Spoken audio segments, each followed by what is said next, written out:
ውድ ቤተሰቦቼ እንዴት ናቸው? ያለው እግዚአብሔር የተመሰገነ ይሁን። እንግዲህ እንደምታዩት ይሄ የተፈጨ ሽንኩርት ነው።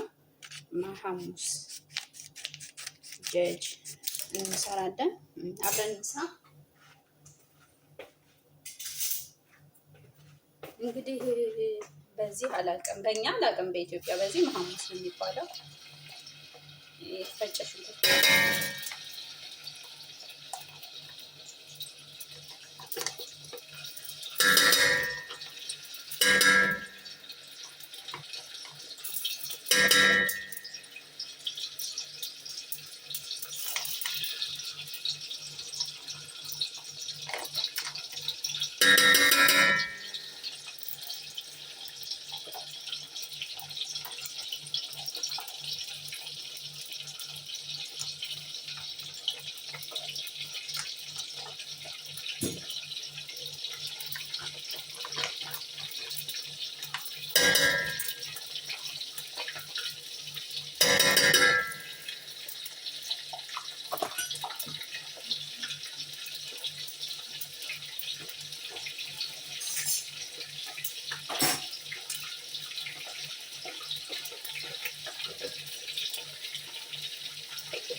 ከዛ በዚህ መልኩ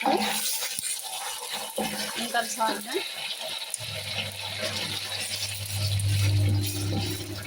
ነገር ይሄን ተከፈትኩት አይሰማችም። የተፈጨ ሽንኩርት ነው፣ ታሽጎ ነው የሚሸጠው። ይሄ ማለት ነው። ይሄ ማለት ነው ይሄ ሽንኩርት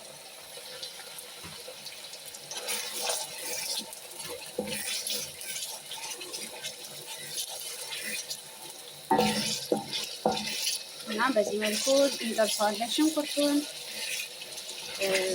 ያው ብዙ ጊዜ ሽንኩርት አቃጥለን ነው ጥቁር ሩዝ የምንጠቀመው፣ ግን ከምናቃጥል ይልቅ እንደዚህ ያው ሩዙን ሊጠቁር ነው ሐሙስ ይሉታል። እንደዚህ እንግዲህ በሀገራችን ደግሞ አይታወቅም ይሄ እና እንደዚህ በደንብ እስኪጠበስ እናማስለዋለን። አንዴ ውሃ ትጄ ይምጣል።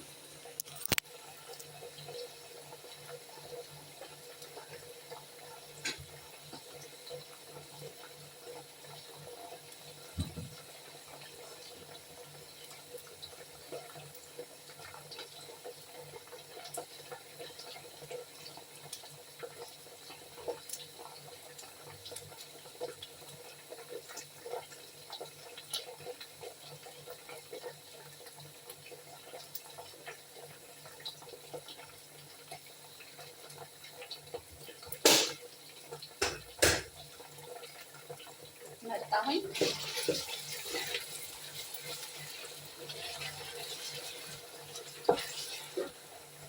ስላለ አይሲ ማለት ነው። እና እናንተ የሚበቃችሁን መጠን ያለ የምትከፍሉትኝ፣ እኔ ደግሞ አንድ ለወተ ግማሽ ቆራርጬ አስቀምጫለሁ። ከዛ በዚህ መልኩ እንጠብሰዋለን። እንደዚህ ከተጠበሰ በኋላ እዚህ ጋር እኔ ነጭ ሽንኩርት አስቀምጫለሁ። ነጭ ሽንኩርት አለኝ እዚህ። ነጭ ሽንኩርት እንጨምራለሁ። አሁንም መልሼ በደንብ ጠብሰዋለሁ። ያው ትንሽ ካሜራ ለመያዝ ስለማይመቸኝ ነው። ትንሽ ለመቅረጽ አይመችም። እዚህ ጋር ነጭ ሽንኩርት ጨምሬያለሁ። በዚህ መልኩ አማስላለሁ። አሁንም ደግሞ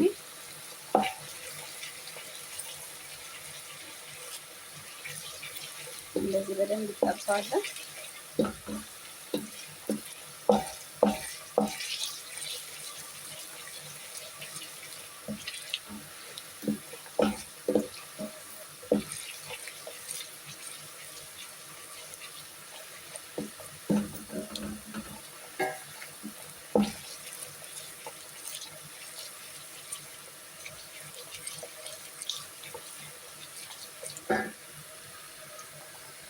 ከዛ እዚህ ጋር ሎሚ ጥቁር ሎሚ አለኝ፣ ሁለት ጥቁር ሎሚ፣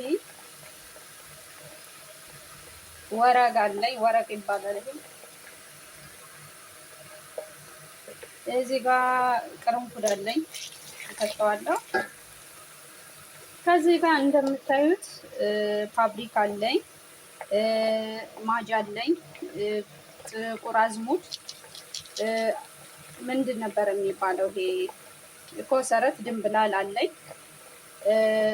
ፍልፍል አስዋድ አለኝ፣ ከዛ ጨው አለኝ፣ ከሙን አለኝ። አንድ ላይ አቀላቅለዋለሁ ማለት ነው። ይሄን አቀላቅለዋለሁ። ከዛ በደንብ አማስለዋለሁ። እዚህ ጋር ይሄው ዶሮ አለኝ።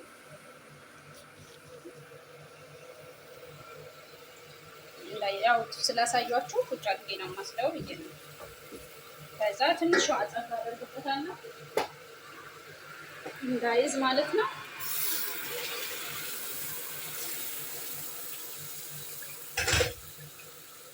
ከዛ እንደዚህ እናማስለዋለን በደንብ።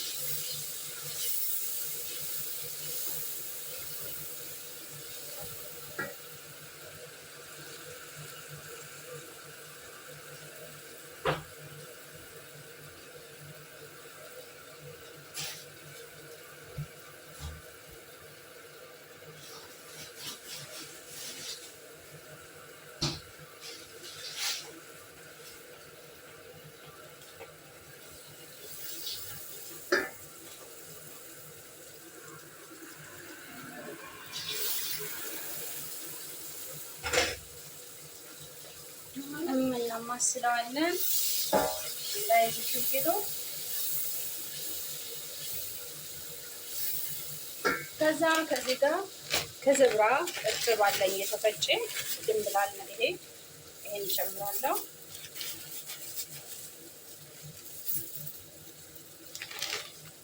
በረዶ ቤት ስለሆነ በሌላ ነገር ለማንሳት አይመችም። ከዛ በዚህ መልኩ እንጠብሰዋለን።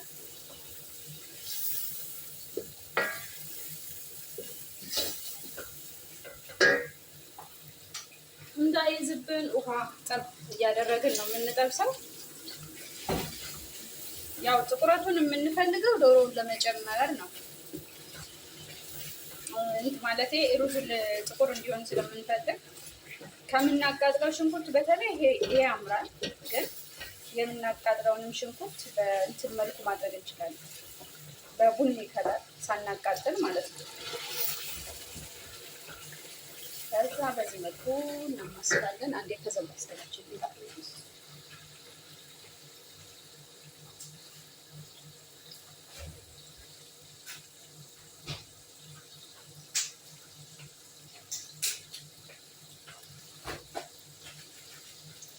በዚህ መልኩ እናማስላለን።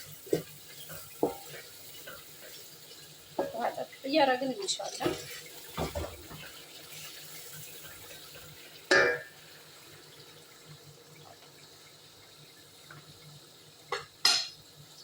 ብዙውን ጊዜ ይሄ ሽንኩርት የሚመጣበት የተፈጨ ሽንኩርት ፌስታሉ ይይዛል ውስጥ ላይ ማለት ነው።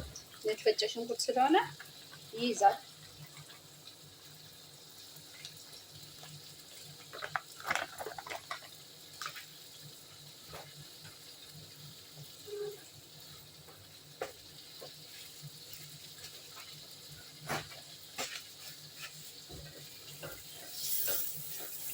እንደዚህ እናማስለዋለን። ላሳያችሁ ምን እንደሚመስል።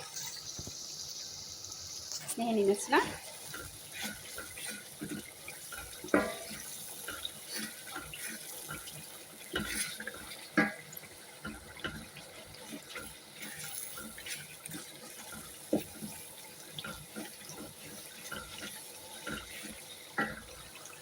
ከዛ ትንሽ ጠብ እናደርግበታለን። አሁንም መልሰን እናማስለዋለን ማለት ነው።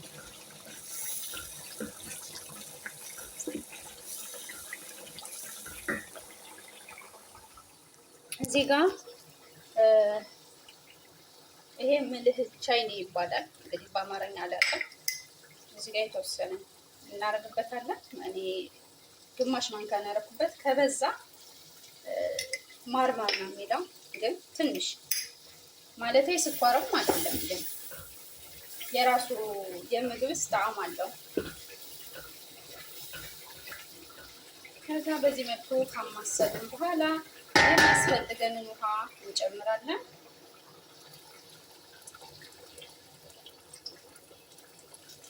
የሚበቃንን መጠን ነው የምንጨምረው።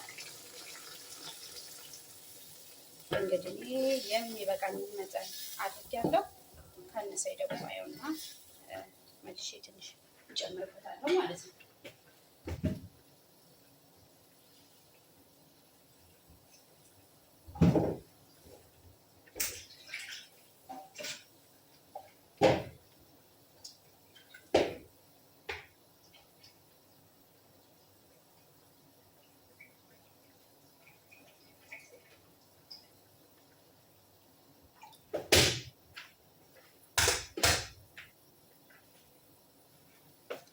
ከዚህ ጋር ድንች አለኝ። 3 ድንች ከሶስት ቆራርጬ አስቀምጫለሁ። እኔ በዚህ መልኩ ማለት ነው። በዚህ መልኩ ከተዋለሁ።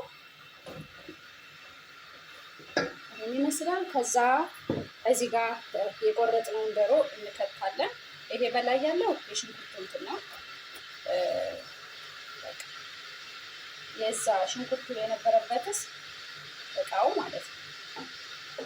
እና ትንሽ ውሃ አደረኩበት። የተፈጨ ስለሆነ የመጣበቅ ባህሪ ያለውና ለዛ ነው። ይሄ ራሱ ማንካው አለው ራሱ ያወጣውበት ሽንኩርት ያወጣውበት ማለት ነው። የተፈጨ ሽንኩርት እና በዚህ መልኩ አዘጋጅተናል። ከዛ 45 ደቂቃ በኋላ ተመልሰን ሲበስል ዶሮ እናጠልና ከበሰለ በኋላ እናጠላዋለን። አጥለን በዶሮ በበሰለው መረቅ ሩዙን እንሰራለን ማለት ነው። እና ሞክሩት ቤታችሁ፣ በጣም ነው የሚጣፍጠው። እንግዲህ ይኸው በዚህ መልኩ ውሃው እንትን ብሏል። በቂ ውሃ ነው ያለው። እኔ ያንሳል ብዬ ነበረ። ከዛ ይሄ ፈልቶ ይበስላል። ልክ ሲበስል እናጠፋና ከ45 ደቂቃ በኋላ አጥፍተን እናጠለዋለን። ካጠለልን በኋላ በዚህ በጥላዩ ሩዙን እንሰራዋለን ማለት ነው። እና ቤተሰቦቼ ያው ሙሉን ለመቅረጽ ስለማይመች ነው። ከተሰራ በኋላ ደግሞ ሩዙን ለብቻ አሳያችኋለሁ ማለት ነው። አመሰግናለሁ።